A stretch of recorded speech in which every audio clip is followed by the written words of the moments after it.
সাকিব আল হাসানকে রেখেই পাকিস্তান সফরে বাংলাদেশের টেস্ট স্কোয়াড ঘোষণা বিসিবির। ১৬ সদস্যের দলে ফিরেছেন তাসকিন ও মুশফিক। কাল প্রথম ধাপে দেশ ছাড়বে টাইগাররা। বিসিবি স্বায়ত্তশাসিত, সেখানে হাত দেবে না সরকার। প্রথম দিন অফিসে এসে জানালেন যুব ও ক্রীড়া উপদেষ্টা আসিফ মাহমুদ। বললেন, নারী টি-20 বিশ্বকাপ আয়োজনে সব ব্যবস্থা নেওয়া হবে। বিসিবিতে দীর্ঘদিন চেয়ার আঁকড়ে রাখা পরিচালকদের পদত্যাগের দাবি বিরোধীদের। রাজনীতিমুক্ত বোর্ড চান ক্রিকেটাররা। বললেন, অবসরের আগে খেলোয়াড়দের রাজনীতিতে আসা উচিত নয়। বাফুফের সভাপতির পদত্যাগের দাবিতে সমর্থকদের অবস্থান কর্মসূচি। হস্তক্ষেপ না করতে সরকারের প্রতি আহ্বান ফেডারেশনের। ভবনে নিরাপত্তা শঙ্কায় ছুটিতে নারী ফুটবলাররা।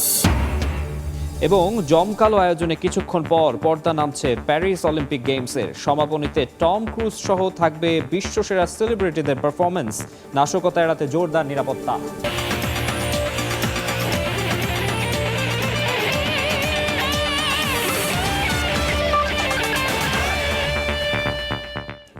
দেখছিলেন শিরোনাম, এবারে বিস্তারিত। শুরুতেই জানাবো ক্রিকেটের খবর। নাজমুল হোসেন শান্তকে অধিনায়ক করে পাকিস্তানের বিপক্ষে 2 ম্যাচের টেস্ট সিরিজের জন্য 16 সদস্যের দল ঘোষণা করেছে বিসিবি।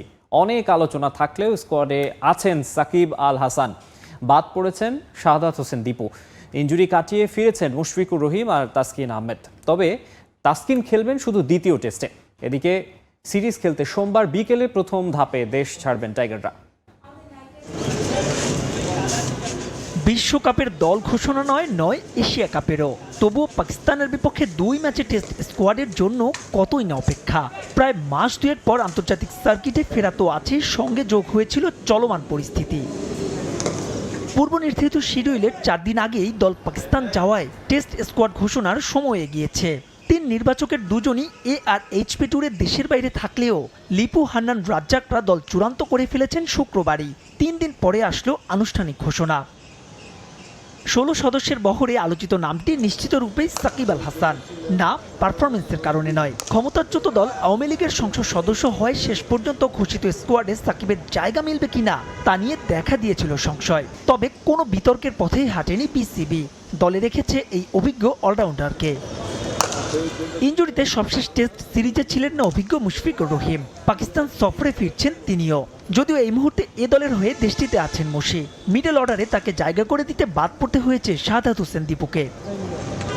14 মাস পর সাদা পোশাকে ফিরেছেন তাসকিনও। যদিও প্রথম টেস্টে তাকে নিয়ে ঝুঁকি নেবে না বিসিবি, তবে দ্বিতীয় টেস্টে অ্যাভেলেবেল আছেন Dhaka express.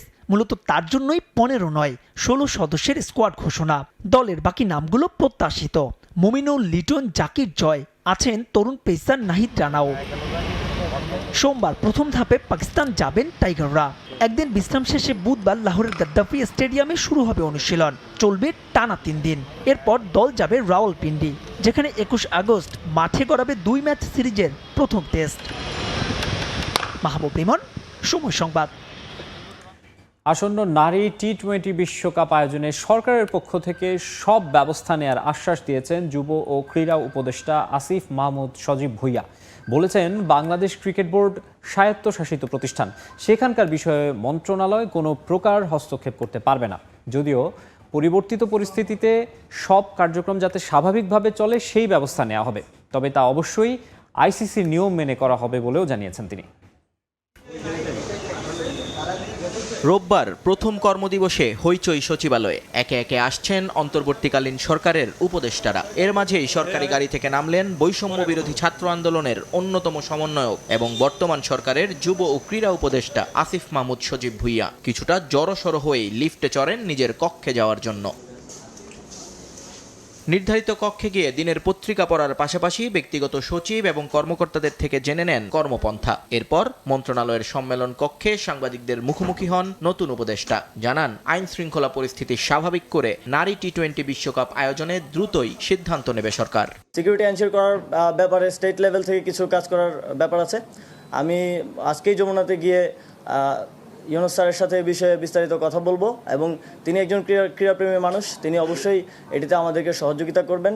Bangladesh cricket board এই মুহূর্তে অভিভাবকহীন। কাগজে কলমে প্রেসিডেন্ট নাজমুল হাসান পাপন থাকলেও তিনি কোথায় আছেন তা কেউ জানেন না। স্বাভাবিকভাবেই তাই তার অনুপস্থিতি প্রভাব ফেলছে দেশের সবচেয়ে জনপ্রিয় খেলাটিতে। বিষয়টি নিয়ে আলোচনা হলেও আইনের বাধ্যবাধকতায় সেখানে হস্তক্ষেপ করার মতো অবস্থান নেই বলে মনে করেন আসিফ মাহমুদ। বিসিবি যেহেতু একটা অটোনমাস ফেডারেশন আইসিসির অধীনে, তো এই বিষয়ে আমরা সিদ্ধান্ত নিতে পারবো না। আমরা সাজেস্ট করেছি যারা বিসিবির ডাইরেক্টরস আছেন তারা এই বিষয়ে লিগ্যালি কিভাবে আইসিসির লিগ্যাল ফ্রেমওয়ার্কের মধ্য থেকে কিভাবে এই বিষয়টি সমাধান করা যায় এবং অন্তর্বর্তীকালীন সময়ের জন্য কাউকে নিয়োগ করা যায় কিনা সে বিষয়ে তারা আমাদেরকে পরবর্তীতে রিপোর্ট করবে। প্রথম কর্মদিবসে গুরুত্বপূর্ণ আরও কয়েকটি সিদ্ধান্ত নিয়েছেন ক্রীড়া উপদেষ্টা। এর মধ্যে অন্যতম শেখ হাসিনা যুব উন্নয়ন ও ক্রীড়া ইনস্টিটিউটের নাম বদলে করা হবে বাংলাদেশ জাতীয় যুব উন্নয়ন ও ক্রীড়া ইনস্টিটিউট। এটার নাম পরিবর্তন করতে চাই। নিয়ন মুহাইমিন, সময় সংবাদ। পাকিস্তানে পৌঁছে প্রথমবারের মতো অনুশীলন করেছে বাংলাদেশ এ দল। প্রথম 4 দিনের ম্যাচ সামনে রেখে ইসলামাবাদে প্রস্তুতি সেরেছেন ক্রিকেটাররা। মুশফিক মুমিনুল সহ জাতীয় দলের টেস্ট স্কোয়াডে থাকা 6 ক্রিকেটার খেলবেন ওই ম্যাচে। 13 আগস্ট শুরু হবে এ দলের লঙ্গার ফরম্যাটের সিরিজ, আর ওয়ানডে সিরিজ মাঠে গড়াবে 26 আগস্ট। ফুটবল মাঠে মুশফিকুর রহিম আর মুমিনুল হক একে অপরের প্রতিপক্ষ। তবে পাকিস্তান সফরে তাদের লড়তে হবে কাঁধে কাঁধ মিলিয়ে। জাতীয় দলের টেস্ট সিরিজের আগে এ দলেও বাংলাদেশের ব্যাটিং ডিপার্টমেন্টের গুরু দায়িত্ব এই দুই সিনিয়রের ওপর। ইসলামাবাদে অনুশীলনে নির্ভার থাকার প্রয়াস বাংলাদেশি ক্রিকেটারদের। দেশে ফেলে যাওয়া অস্থির সময় কাটিয়ে উঠতে চান সবাই। পাকিস্তানে পৌঁছে প্রথম প্র্যাকটিস সেশনটা গেছে ভালোই। মানসিক স্থিতিশীলতা অর্জনের পাশাপাশি ডে ওয়ানে কন্ডিশনের সঙ্গে মানিয়ে নেওয়াটাও ছিল মূল লক্ষ্য। আগের সূচি অনুযায়ী 10 আগস্ট শুরু হওয়ার কথা ছিল বাংলাদেশ ও পাকিস্তান এ দলের সিরিজ। তবে বৈষম্য বিরোধী আন্দোলনের প্রভাবে পিছিয়ে যায় ক্রিকেটারদের পাকিস্তান সফর। নতুন সূচিতে 3 দিন পিছিয়ে 13 আগস্ট মাঠে গড়াবে দু দলের প্রথম 4 দিনের ম্যাচ। দ্বিতীয়টি শুরু 20 আগস্ট। লঙ্গার ফরম্যাটের সিরিজ শেষে 26 আগস্ট শুরু হবে ওয়ানডে সিরিজ। বাকি 2 ম্যাচ 28 ও 30 তারিখ। সবগুলো ম্যাচ হবে ইসলামাবাদে। এর মাঝেই 21 আগস্ট প্রথম টেস্টে মুখোমুখি হবে বাংলাদেশ ও পাকিস্তান জাতীয় টেস্ট দল। 16 সদস্যের ওই স্কোয়াডের 6 জন আছেন এ টিমের প্রথম 4 ডে ম্যাচের দলেও। মুশফিক মুমিনুলের পাশাপাশি মাহমুদুল হাসান জয়, জাকির হাসান, নাইম হাসান ও হাসান মাহমুদও ন্যাশনাল ডিউটির জন্য ভালোভাবে প্রস্তুত হওয়ার সুযোগ পাচ্ছেন এ ম্যাচে। যদিও টেস্ট চ্যাম্পিয়নশিপের সিরিজের আগ মুহূর্তে ইসলামাবাদের ম্যাচে ইনজুরির ঝুঁকিও থাকবে তাদের, তাই বেশ সতর্ক হয়েই মাঠে নামবেন তারা। রাওয়ালপিন্ডি ও করাচির ম্যাচ দুটি টেস্ট চ্যাম্পিয়নশিপের অংশ। এর আগের 2 চক্রেই তলানিতে ছিল বাংলাদেশ। এবারও 4 ম্যাচে মাত্র 1 জয় টাইগারদের। পাকিস্তান সফর থেকে যতটা সম্ভব পয়েন্ট নিয়ে ফিরতে চাইবে শান্ত বাহিনী। তার আগে এ দলের লঙ্গার ফরম্যাটের প্রথম ম্যাচে ন্যাশনাল টিম প্লেয়ারদের পারফরম্যান্সের দিকে বিশেষ নজর থাকবে টিম ম্যানেজমেন্টের। মাকসুম আলম খান, সময় সংবাদ। রাজনৈতিক পালাবদলের হাওয়া লেগেছে বিসিবিতেও। আওয়ামীপন্থী বেশ কিছু বোর্ড পরিচালক আত্মগোপনে থাকায় এই ক্রীড়া সংস্থায় প্রভাব বিস্তারের চেষ্টা চালাচ্ছে আরেকটি পক্ষ। এই যখন পরিস্থিতি, তখন যুব ও ক্রীড়া উপদেষ্টার সঙ্গে দেখা করে নিরাপত্তা চেয়েছেন 7 বোর্ড পরিচালক। যদিও ক্রিকেটারদের দাবি, দেশের ক্রিকেটের স্বার্থে বিসিবিতে বিরাজনীতিকরণ এখন সময়ের দাবি। রাজনৈতিক প্রেক্ষাপট বদলে বিসিবি এখন অভিভাবক শূন্য। বোর্ড সভাপতি সহ এতদিন পর্যন্ত যে বোর্ড কর্তারা দাপিয়ে বেড়াতেন হোম অফ ক্রিকেটে, তাদের অনেকেরই এখন দেখা পাওয়া যাচ্ছে না। রাজনৈতিক বলয়ে পাপনের নেতৃত্বাধীন বোর্ড এত বছর একচেটিয়া আধিপত্য বিস্তার করে রেখেছিল বিসিবিতে, যে বলয়ে থেকে ক্রিকেটের মানুষ না হলেও ক্রিকেটে ভর করে টাকার পাহাড়ে উঠেছেন অনেকেই। আপাতত সেখান থেকে পরিত্রাণ চায় ক্রিকেটাররাও। দাবি, রাজনীতির প্রভাব মুক্ত করতে হবে দেশের ক্রিকেটকে। স্পোর্টস বলেন বা ক্রিকেট বলেন, আমরা যাতে বিজনেস হিসাবে কেউ না আসে, কোনো সংগঠক এইভাবে না আসে যে এটা আমাদের বিজনেস করার অনেক সেক্টর আছে। স্পোর্ট জগৎটা হচ্ছে বিজনেস না। রাজনীতিক একটা বড় জায়গা, তো রাজনৈতিক জায়গা থেকে মাঠে আবার ওই পরিমাণ আপনার এফোর্ট দেয়া আমার কাছে মনে হয় না এটা খুব ইজি জিনিস। তো কারো যদি এরকম হয় সে খেলা রিটায়ার করে যে রাজনীতি করুক, দ্যাটস ফেয়ার এনাফ। বাট অবশ্যই খেলা চলাকালীন অবস্থায় আমার কাছে মনে হয় যে কিছু জিনিস প্রোটোকল অবশ্যই থাকা উচিত। ক্ষমতার পালা বদলে বিসিবিতে নিরাপত্তা বলাই নেই আগের মতো, কখনো ভক্ত কখনো বা বহিরাগতদের আনাগোনা। দেখে বোঝার উপায় নেই এটাই দেশের ক্রিকেটের সর্বোচ্চ নিয়ন্ত্রক সংস্থা। সে সুযোগে মাথা চারা দিয়ে উঠছে আরেকটি গোষ্ঠী, বিসিবি সংস্কারের দাবি তুলে বর্তমান বোর্ড কর্তাদের বিরুদ্ধে তুলছে ভয়াবহ সব অভিযোগ। আপনারা কি জানেন 2023-এ ওডিআই ওয়ার্ল্ড কাপ হচ্ছে ইন্ডিয়াতে। ওডিআই ওয়ার্ল্ড কাপের টাকা আইসিসির সঙ্গে ইন্টারন্যাশনাল ক্রিকেটার্স অ্যাসোসিয়েশনের যে কন্ট্রাক্ট থাকে, সেখানে after completion the tournament within 15 days they will receive the prize money, যেটা প্লেয়ারদের মধ্যে ডিস্ট্রিবিউট হয়। সেই টাকা তো এখন পর্যন্ত প্লেয়ারদেরকে দেওয়া হয়ই নাই। এই ওয়ার্ল্ড কাপেরও কিন্তু 14 দিন চলে গেছে। বাংলাদেশে এখন অনেক পরিচালক কিন্তু দেশে নেই, তারা অনেকে পালিয়েছে।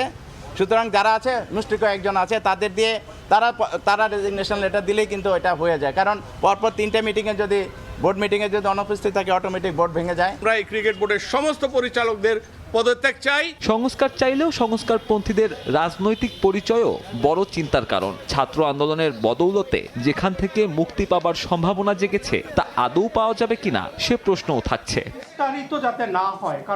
এত কিছুর মাঝেই দেশে থাকা 7 বিসিবি পরিচালক দেখা করেছেন অন্তর্বর্তীকালীন যুব ও ক্রীড়া উপদেষ্টার সঙ্গে। আশ্বাস পেয়েছেন সহায়তার। তাদের আশা কিছুদিনের মধ্যেই পুরনো রূপে ফিরবে ক্রিকেট বোর্ড। আলোচনা চলছে পাপনের শূন্যতায় কে হবেন ভারপ্রাপ্ত সভাপতি তা নিয়েও। স্থায়ী সমাধান করার জন্য সাব্বির মিথুন, সময় সংবাদ, ঢাকা। টেস্ট চ্যাম্পিয়নশিপের অংশ হওয়ায় বাংলাদেশের বিপক্ষে সিরিজকে বাড়তি গুরুত্ব দিচ্ছে পাকিস্তান। হোম কন্ডিশনে খেলার সুযোগ কাজে লাগাতে চান পাকিস্তান টেস্ট দলের অধিনায়ক শান মাসুদ। আইসিসি টেস্ট র্যাঙ্কিংয়ে বাংলাদেশের চেয়ে এগিয়ে থাকলেও টাইগারদের হালকাভাবে নিতে চান না তিনি। শুধু তাই নয়, নতুন কোচ জেসন গিলেস্পির অধীনে দল শুভ সূচনা করবে বলেও আশাবাদী শান।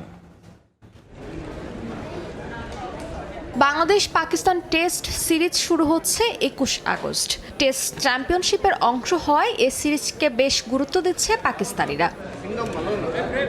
টেস্ট চ্যাম্পিয়নশিপের চলমান চক্রে 2টি সিরিজ খেলছে পাকিস্তান। শ্রীলঙ্কাকে হোয়াইট ওয়াশ করে শুভ সূচনা করলেও অস্ট্রেলিয়া সফরে হেরেছে 3 ম্যাচেই।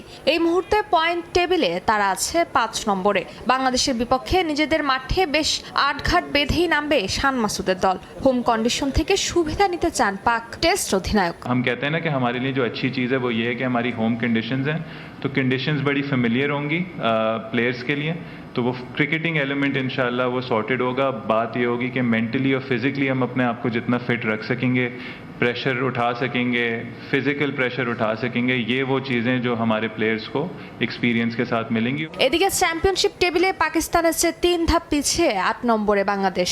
4 ম্যাচ খেলে জিততে পেরেছে মোটে একটা। র্যাঙ্কিংয়ে 6 থাকা পাকিস্তানের চেয়ে পিছিয়ে 3 ধাপ। তবে এসবের পরও বাংলাদেশকে হালকাভাবে নিতে চান না শান মাসুদ। हमने कोशिश ये की कि बांग्लादेश की कंडीशंस देखते हुए, लोगों की फॉर्म देखते हुए, ऑलमोस्ट जो आपने टीम जो आप चाहते हैं, जो आप समझते हैं कि पाकिस्तान के लिए इस वक्त बेस्ट स्क्वाड होगा, वही चीज़ मिली है। तो इसमें काफ़ी फैसिलिटेशन मिली है सिलेक्टर्स से, क्रिकेट बोर्ड से। बांग्लादेश को बिल्कुल हल्का नहीं लेंगे। उनमें बहुत सारे ऐसे क्रिकेटर्स हैं बहुत जो खेलते रहते हैं, अराउंड द वर्ल्ड भी खेलते रहते हैं, और बहुत एक्सपीरियंस साइड है उनकी। नॉर्मली बहुत एक्सपीरियंस साइड आती है। कोशिश ये करना कि हम ऐसी क्रिकेट खेलें जो हमारे लोगों को खुश करे, जीत लाए। টেস্ট দলে কোচ হিসেবে কাজ করা শুরু করেছেন অজি কিংবদন্তি পেসার জেসন গিলেস্পি। তার অধীনে শুভ সূচনার আশা টেস্ট অধিনায়কের। हमने वर्ल्ड टेस्ट चैंपियनशिप में कम्पीट करना है तो हमें जीतना होगा, और जीत के लिए आपको ऑब्वियसली थोड़ा सा कोई भी डिपार्टमेंट हो, बैटिंग हो, बॉलिंग हो, फील्डिंग हो, आपको उसमें आपको इंटेंट दिखाना होगा, थोड़ी पॉजिटिवनेस दिखानी होगी। টেস্টে বাংলাদেশের বিপক্ষে সবশেষ হোম ম্যাচে ইনিংস ব্যবধানে জিতেছিল পাকিস্তান। এবারও আধিপত্য ধরে রাখার লক্ষ্য তাদের। ফারজানা জাহান প্রিয়া, সময় সংবাদ। অলিম্পিক ইতিহাসের রেকর্ড গড়ার হাতছানি নিয়ে সমাপনী অনুষ্ঠান আয়োজন করতে যাচ্ছে প্যারিস। হলিউড তারকা টম ক্রুজ সহ থাকবে বিশ্বের নামকরা সেলিব্রিটিদের পারফরমেন্স। পদকের লড়াই এবং সার্বিক ব্যবস্থাপনায় এবারের আসরকে অন্যতম সেরা দাবি করছেন ভক্তরা। প্যারিসের স্তাদে দো ফ্রান্সে জমকালো এই আনুষ্ঠানিকতা শুরু হচ্ছে রাত 1টায়। প্যারিস থেকে আরও জানাচ্ছেন এস.এম. ইকবাল। মাটি ফুঁড়ে মশাল হাতে উঠে আসছেন টম ক্রুজ। প্যারিস থেকে আলোক শিখা নিয়ে তিনি উড়ে গেলেন লস অ্যাঞ্জেলেসের পথে। উপরের কথাগুলো মিশন ইম্পসিবল মুভি সিরিজের কোনো অংশ ভেবে ভুল করবেন না, বরং স্তাদে দো ফ্রান্সে এমন দৃশ্যায়নের মধ্য দিয়েই সমাপ্তি ঘটতে চলেছে প্যারিস অলিম্পিকের। প্রখ্যাত ফ্রেঞ্চ আর্টিস্টিক ডিরেক্টর থমাস চলি প্যারিস অলিম্পিকের সমাপনীতেও যে মুনশিয়ানা দেখাবেন সেটা প্রত্যাশিত। তবে প্যারিস চমক উপহার দেবে তাই কঠোর গোপনীয়তা। এমনকি টম ক্রুজের অংশগ্রহণ নিয়ে যে তুমুল আলোচনা সেটাও রিউমার বলেই প্রচার করা হচ্ছে। বিভিন্ন সূত্র বলছে ক্লোজিং আকর্ষণীয় করতে পরিকল্পনার কোনো কমতি নেই ফ্রান্সের। বিশ্বের বিভিন্ন দেশ থেকে আমন্ত্রণ জানানো হয়েছে নামি দামি সব তারকাদের। তাদের পারফরমেন্স কেমন হবে তা নিয়ে রাখঠাক চললেও জলি এরই মধ্যে ঘোষণা দিয়েছেন প্যারিস অলিম্পিকের ক্লোজিং রেকর্ড হিসেবে থেকে যাবে ইতিহাসের পাতায়। আমার বিশ্বাস এটা অসাধারণ হবে। টম ক্রুজ আসছে, আমি ওর অপেক্ষায় উদ্গ্রীব হয়ে আছি। যদিও অনেকে বলছে গুঞ্জন, কেন ওরা কিছু প্রকাশ করছে না বুঝতে পারছি না। ওপেনিং এ আমরা দেখেছি ফ্রান্স কি করতে পারে, এবার সেটাকে ছাড়িয়ে যাবার পালা। আমার মনে হয় বৃষ্টি এবার আর ঝামেলা তৈরি করবে না। এই অলিম্পিক আমাদের জন্য ইতিহাস হয়ে থাকবে। আমাদের অ্যাথলিটরা দুর্দান্ত পারফর্ম করেছে, ওপেনিং এ বাজিমাত করেছি, এবার ক্লোজিং এর পালা। সত্যি আমি ভীষণ এক্সাইটেড। ক্লোজিং সেরিমনিতে অ্যাথলিটদের পার্টিসিপেশন থাকছে বড় আকারে। ফ্ল্যাগ হ্যান্ডওভার থেকে শুরু করে আছে মনোমুগ্ধকর ডিসপ্লে। প্যারিসে কাজ করা ৪৫,০০০ স্বেচ্ছাসেবীরাও স্থান পেয়েছেন জলির পরিকল্পনায়। সব মিলিয়ে নান্দনিক কিছুর অপেক্ষায় চোখ পাতবেন বিশ্বের লাখো কোটি ক্রীড়াপ্রেমী। ঐতিহাসিক এক ওপেনিং করে বিশ্ববাসীকে তাক লাগিয়ে দিতে চেয়েছিলেন প্যারিস কর্তৃপক্ষ। তবে খারাপ আবহাওয়া আর অতিবৃষ্টিতে ভেস্তে যায় সব। ক্লোজিং এর আগে নেই এমন কোনো শঙ্কা। ওয়েদার রিপোর্ট বলছে ঝলমলে চাঁদের আলোয় সমাপ্তি ঘটতে চলেছে গ্রেটেস্ট শো অন আর্থের ৩৩তম আসরের। ভিন্ন রকম উপস্থাপনায় উদ্বোধনী অনুষ্ঠান আয়োজন করে ব্যাপক প্রশংসা কুড়িয়েছে প্যারিস অলিম্পিক। এবার শেষের অপেক্ষা। উদ্বোধনের মতো সমাপন অনুষ্ঠানও ডিজাইন করেছেন প্রখ্যাত আর্টিস্টিক ডিরেক্টর থমাস চলি। তার সৃষ্টিশীলতায় নান্দনিক কিছুর অপেক্ষায় স্টাদে দো ফ্রান্স। এস এম ইকবাল, সময় সংবাদ, প্যারিস। এই মুহূর্তে ফ্রান্সের প্যারিসে আছেন সহকর্মী এস এম ইকবাল। অলিম্পিক গেমসের আরও খবর জানতে আমরা সরাসরি যুক্ত হচ্ছি তার সঙ্গে। ইকবাল, আবারও মার্কিন যুক্তরাষ্ট্রের আধিপত্যের মধ্য দিয়ে শেষ হলো অলিম্পিক গেমস। এ নিয়ে টানা পঞ্চম অলিম্পিক্সে তারা হচ্ছে পদক তালিকার শীর্ষে থেকে গেমস শেষ করলো। যদিও একেবারে শুরু থেকে শেষ পর্যন্ত যুক্তরাষ্ট্রের সঙ্গে হাড্ডাহাড্ডি প্রতিদ্বন্দ্বিতা করেছে এশিয়ার দেশ চীন। দু দলেরই দখলে রয়েছে 40টি করে স্বর্ণপদক। তবে অন্যান্য যে পদক, রৌপ্য এবং ব্রোঞ্জের হিসেবে যুক্তরাষ্ট্র এগিয়ে থাকায় প্যারিস অলিম্পিকে, টোকিওর মতো প্যারিস অলিম্পিকেও তারা কিন্তু রাজত্ব করেছে। শেষের দিনেও হচ্ছে দুদল বেশ কয়েকটি করে স্বর্ণপদক তারা জয় করে নিয়েছে। তবে ব্যবধান গড়ে দিয়েছে রৌপ্য এবং ব্রোঞ্জ পদক। তালিকার 3 নম্বরে রয়েছে জাপান এবং টোকিও অলিম্পিক্সেও কিন্তু একই স্ট্যাট ছিল। আমরা দেখেছি সেখানে জাপান 3 নম্বরে ছিল। তবে টোকিওতে জাপান 29টি স্বর্ণপদক জিতেছিল। সেই তুলনায় এবারের জাপানের পারফরমেন্স কিছুটা হচ্ছে পড়তির দিকে ছিল। তবে স্বাগতিক ফ্রান্সের কথা বলতে হয়, স্বাগতিক ফ্রান্স দুর্দান্ত করেছে। স্পেশালি যদি সুইমিংয়ের ইভেন্টের কথা বলতে হয়, মার্শার কথা হচ্ছে সবার আগে চলে আসবে। নতুন একটি জলদানব পেয়েছে বা নতুন এক তারকাকে পেয়েছে সুইমিং জগতে এই প্যারিস অলিম্পিক। তো মাঠের লড়াই যেটা ছিল সেটা মোটা থেকে বলা যেতে পারে দুর্দান্ত লড়াই হয়েছে। এখন অপেক্ষা হচ্ছে সমাপনী অনুষ্ঠানের। ইতিমধ্যে হচ্ছে একটি আমার যে রিপোর্টে হচ্ছে আমি বলার চেষ্টা করেছি এই সমাপনীকে ঘিরে কিন্তু ব্যাপক পরিকল্পনা রয়েছে প্যারিস প্রশাসনের। স্পেশালি টম ক্রুজের যে ইনক্লুশনটা সেটা কিন্তু আসলে যত সময় যাচ্ছে ততই কিন্তু পরিষ্কার হচ্ছে যে চমকটা হচ্ছে হলিউড তারকাকে নিয়ে দেওয়ার চেষ্টা করছে প্যারিস প্রশাসন, সেটা কিন্তু এখন বলা যেতে পারে মোটামুটি নিশ্চিত।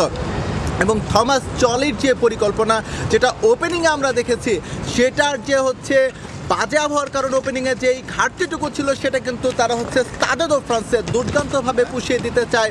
এবং তাদের যে লক্ষ্য, ইতিহাসে অলিম্পিক গেমস যতদিন থাকবে ততদিন সবাই যাতে প্যারিস অলিম্পিকের ক্লোজিংয়ের কথা মনে রাখে, সেটা মাথায় রেখেই কিন্তু সমাপনী অনুষ্ঠানের ডিজাইন করা হয়েছে। মোটা থেকে বলা যেতে পারে যে মাঠের পারফরমেন্স, অ্যাথলিটদের এবং হচ্ছে কর্তৃপক্ষের যে আয়োজন, সব কিছু মিলিয়ে জমজমাট একটা আসর সম্পন্ন করেছে প্যারিস। নিশ্চিতভাবেই বলা যেতে পারে এই গেমসের কথা অনেক দিন মনে রাখবে হচ্ছে ক্রীড়াপ্রেমীরা। বিশ্বের বিভিন্ন প্রান্ত থেকে ভক্তরা এসেছেন, ক্রীড়াপ্রেমীরা এসেছেন, তারা সন্তুষ্টির কথা সবাই জানিয়েছেন। তবে বাংলাদেশের জন্য এই প্যারিস অলিম্পিকে নতুন কোনো রেজাল্ট বয়ে আনতে পারেনি, সেখানেও বাংলাদেশের জন্য আক্ষেপ। পরবর্তী আসর হচ্ছে লস অ্যাঞ্জেলেসে। আমাদের প্রত্যাশা থাকবে আমাদের যে অলিম্পিক অ্যাসোসিয়েশনের যে কর্মকর্তারা রয়েছে তারা এখন থেকে পরিকল্পনা হাতে নেবেন এবং লস অ্যাঞ্জেলেসের জন্য অ্যাটলিস্ট ভালো একটা ফলাফলের প্রত্যাশা আমরা রাখতেই পারি। তো প্যারিস অলিম্পিকের শেষ দিনে স্টাদে দো ফ্রান্সের পাশ থেকে আমার কাছে এই ছিল সবশেষ। অলিম্পিকের সমাপনী অনুষ্ঠান এবং পদক তালিকা সহ সবকিছু নিয়ে আমাদের সঙ্গে যুক্ত হয়েছিলেন প্যারিস থেকে সহকর্মী SM ইকবাল। বাংলাদেশ ফুটবল ফেডারেশনের সভাপতি কাজী সালাউদ্দিনের পদত্যাগের দাবিতে বাফুফের সামনে অবস্থান কর্মসূচি পালন করেছে ভক্তরা। মাহফুজা আক্তার কিরণ ও সহ সভাপতি মহিউদ্দিন মহির পদত্যাগও দাবি করেন তারা। স্বেচ্ছায় দায়িত্ব না ছাড়লে কঠোর কর্মসূচির হুঁশিয়ারি দিয়েছেন আন্দোলনকারীরা। ছাত্র জনতার গণ অভ্যুত্থানের মধ্য দিয়ে পাল্টে গেছে সবকিছু। অবহেলা আর বঞ্চিত হওয়ার প্রতিবাদে আওয়াজ উঠেছে প্রতিটি স্তরে, বাদ যায়নি দেশের ফুটবলও। অবশ্য আগেও ফুটবলের ব্যর্থতার দায়ে দাবি উঠেছিল বাফুফে সভাপতি কাজী সালাউদ্দিনের পদত্যাগের। তবে সব কিছুর তোয়াক্কা করে বহাল তবিয়াতে চেয়ার দখল করে রেখেছিলেন স্বৈরাচারী শেখ হাসিনার ছোট ভাই শেখ কামালের বন্ধু দাবি করে দিনের পর দিন ব্যর্থ হয়েও 3 মেয়াদে হয়েছেন বাফুফের সভাপতি। পরিবর্তনের বাংলাদেশে ঢেলে সাজানোর দাবি উঠেছে বাফুফেরও। ফেডারেশনের 3 কর্মকর্তার পদত্যাগের দাবিতে অবস্থান করেন ভক্তরা। এ সময় বিভিন্ন স্লোগানে মুখর হয় বাফুফে ভবন। সালাউদ্দিনের পাশাপাশি নারী উইংয়ের চেয়ারম্যান মাহফুজা আক্তার কিরণ ফুটবলারদের উপর বিভিন্ন সময় চাপ প্রয়োগের অভিযোগ তুলে দ্রুত পদ ছাড়তে বলেন। একই দাবি তোলেন সহ সভাপতি মহিউদ্দিন মহির ব্যাপারেও। দাবি না মানলে কঠোর কর্মসূচি দিতে বাধ্য হবেন বলেও হুঁশিয়ারি দেন তারা। আমাদের এক দফা দাবি হইল সালাউদ্দিন সাহেব স্বেচ্ছায় পদত্যাগ করবেন। যদি স্বেচ্ছায় পদত্যাগ করেন তাহলে আমরা আন্দোলন স্থগিত করব, না হলে তাকে আমরা রাস্তায় ঘাটে যেখানে পাই সেখানেই তার বিরুদ্ধে অ্যাকশন নিব। উনি আমাদের বোনদেরকে, আমাদের প্লেয়ারদেরকে ঢাল হিসেবে ব্যবহার করে তাদেরকে বাফুফের ভবনের ভিতরে এখনো রেখে, তাদেরকে ভিতরে রেখে আমাদেরকে জিম্মি করার চেষ্টা করতেছে। কিরণ আবার যেটা বলতেছি, উনি কোনোভাবেই দেশের মেয়ে ফুটবল সামলানোর যোগ্য না। উনি মেয়েদেরকে থ্রেট করে, মেয়েদেরকে বিভিন্নভাবে দমন নিপীড়ন করে। বিষয়গুলো নিয়ে বাফুফে কর্তাদের সঙ্গে আলোচনা করতে চাইলে আন্দোলনকারীদের সঙ্গে কথা বলেন বাফুফের সাধারণ সম্পাদক ও মিডিয়া ম্যানেজার। তাদের দাবিগুলো বাফুফে সভাপতিকে জানানোর আশ্বাস পেয়ে অবস্থান কর্মসূচি স্থগিত করেন তারা। অনেকেই বলছে যে পলিটিক্যাল ইন্টারফারেন্স হলেই শুধু সাসপেন্ড হবে, আসলে কিন্তু তা না।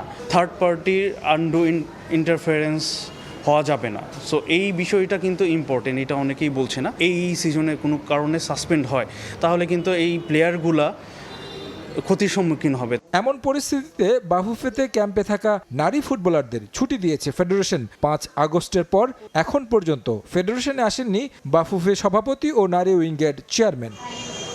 তারেক হাসান শিমুল, সময় সংবাদ, ঢাকা। কমিউনিটি শিল্ডের খবর। ম্যানচেস্টার ডার্বি জিতে মৌসুমের শেষ শিরোপাটাও নিজেদের করে নিয়েছে সিটিজেনরা।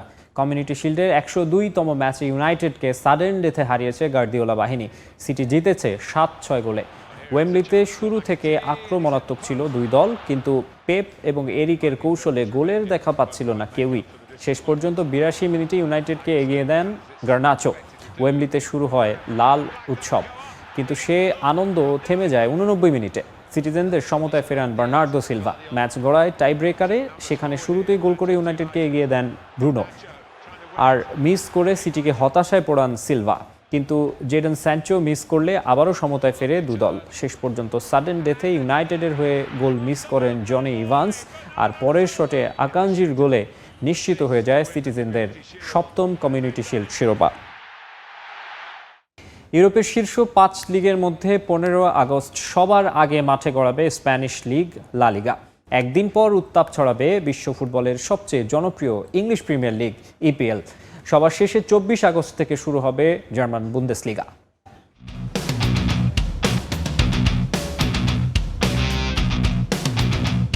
প্যারিস অলিম্পিকের উন্মাদনাও শেষ, অপেক্ষা এবার ইউরোপিয়ান ক্লাব ফুটবল নিয়ে মেতে ওঠার। সমর্থকরা রাত জেগে খেলা দেখার অপেক্ষার দিন গুনছেন। কমিউনিটি শিল্ডের রোমাঞ্চকর ফাইনাল দিয়ে এরই মধ্যে যাত্রা শুরু হয়ে গেছে ক্লাব ফুটবলের নতুন মৌসুমের। কমিউনিটি শিল্ডের উন্মাদনা শেষ হতে না হতেই আসছে UEFA super cup. Champions league জয় করা রিয়াল মাদ্রিদ এবং ইউরোপা লিগের বিজয়ী ইতালিয়ান ক্লাব আটালান্টা মুখোমুখি হবে মর্যাদার এই ম্যাচে। পোল্যান্ডে 15 আগস্ট রাত 1টায় মাঠে নামবে এ দুই দল। ইউরোপের শীর্ষ 5 লিগের মধ্যে স্প্যানিশ লা লিগা মাঠে গড়াবে 15 আগস্ট। অ্যাথলেটিক বিলবাও এবং গেতাফের মধ্যকার ম্যাচ দিয়ে শুরু হবে স্প্যানিশ লিগের নতুন মৌসুমের। বার্সেলোনা মাঠে নামবে 18 আগস্ট। প্রতিপক্ষ ভ্যালেন্সিয়া। আর রিয়াল মাদ্রিদের প্রথম ম্যাচ 19 আগস্ট রিয়াল মায়োর্কার বিপক্ষে। 16 আগস্ট শুরু হবে ফুটবল দুনিয়ার সবচেয়ে জমজমাট লিগ হিসেবে পরিচিত ইংলিশ প্রিমিয়ার লিগ। প্রথম ম্যাচেই ফুলহ্যামের মুখোমুখি হবে কমিউনিটি শিল্ডে সিটির কাছে শিরোপা হাতছাড়া করা ম্যানচেস্টার ইউনাইটেড। একই দিন মাঠে নামবে লিভারপুল এবং আর্সেনাল। 18 আগস্ট হাই ভোল্টেজ ম্যাচে উত্তাপ ছড়াবে চেলসি ও ম্যানচেস্টার সিটি। 17 আগস্ট শুরু হবে ইতালিয়ান লিগ সিরিয়া। প্রথম দিনে বর্তমান চ্যাম্পিয়ন ইন্টার মিলানের প্রতিপক্ষ গেল আসরের সারপ্রাইজ প্যাকেজ জেনোয়া। এসি মিলানকে মাঠে দেখা যাবে 18 আগস্ট। আর ইতালিয়ান ফুটবলের সফলতম ক্লাব ইউভেন্টাস মাঠে নামবে 20 আগস্ট। 17 আগস্ট শুরু হবে ফ্রান্সের লিগ 1। প্রথম দিনেই মুখোমুখি হবে প্যারিস সেন্ট জার্মেই ও লে হার্ভে। সবার পরে শুরু হবে জার্মান লিগ বুন্দেসলিগা। 24 আগস্ট মাঠে গড়াবে এই লিগ। গেল মৌসুমে ফুটবল দুনিয়াকে চমকে দেয়া বায়ার লেভারকুসেন মাঠে নামবে প্রথম ম্যাচেই। তাদের প্রতিপক্ষ বরুশিয়া মুনশেনগ্লাডবাখ। আরেক ফ্যান ফেভারিট বরুশিয়া ডর্টমুন্ডকেও দেখা যাবে সেদিনই। গেল আসরে শিরোপা জিততে না পারা বায়ার্ন মিউনিখ মাঠে নামবে 25 আগস্ট। পারভিন আক্তার, সময় সংবাদ। আবারও ক্রিকেট প্রসঙ্গ। গত বছর ওয়ানডে বিশ্বকাপের ফাইনাল হারলেও কোনো আক্ষেপ নেই ভারতের সাবেক কোচ রাহুল দ্রাবিড়ের। তবে 2021 সালে দলের দায়িত্ব নেয়ার পর দক্ষিণ আফ্রিকার বিপক্ষে টেস্ট সিরিজ হারের ক্ষত এখনও পোড়ায় বিশ্বকাপ জয়ী এই কোচকে। দীর্ঘ 11 বছরের অপেক্ষার অবসান।